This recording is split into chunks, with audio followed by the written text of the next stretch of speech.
I'm excited to see that there's more in the media these days about how exercise can help with a variety of mental health issues, depression, anxiety, but ADHD certainly being one that we're learning more about.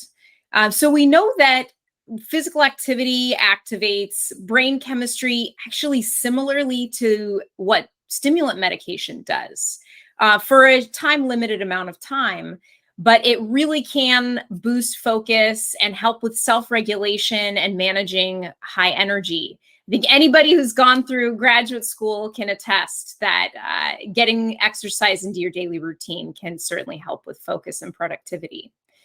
It also helps in other ways, though, beyond just the immediate effect of the exercise.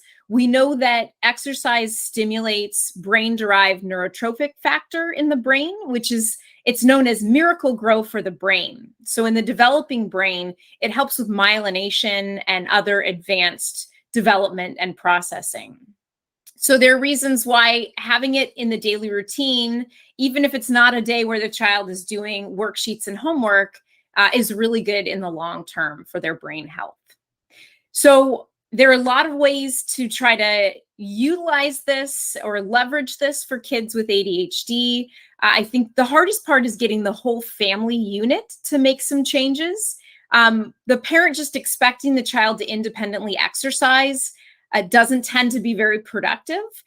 We find in our research that it's most helpful when parents and kids get active together and it becomes kind of part of the family value system and routine.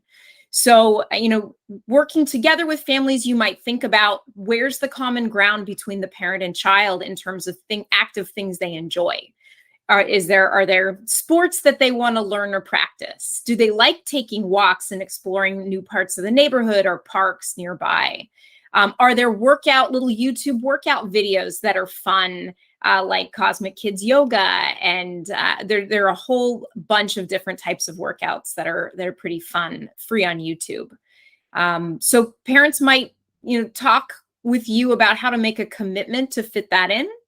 And they might do it strategically. So doing exercise right before the child needs to crack down and focus on something like doing homework is very great, because they're going to have that boosted dopamine for at least an hour afterwards. There'll be some benefit, probably longer. Before school is also great. It's hard for most families, if you're like me, to fit this in early in the morning, but that would also be a great way to start the day and start the school day on a good note with good focus.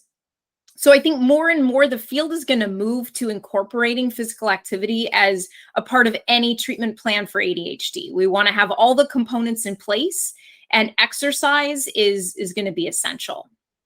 Another consideration is, even though hyperactive children may seem like they're way more active than their peers to begin with, the research shows, especially as they get older, that they're actually less active than other kids.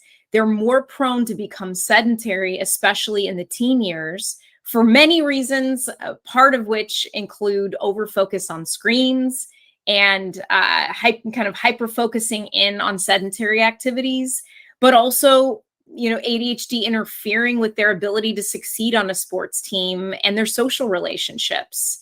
And also, we know disrupted sleep that's related to ADHD disrupts the desire to want to exercise. So we worry about metabolic problems and obesity that are much higher in adulthood than for people with ADHD than for others. So you helping your patients get active early on, helping shift the family understanding of exercise and family routines and traditions around exercise, hopefully has a preventative effect long-term on physical health as well as mental health.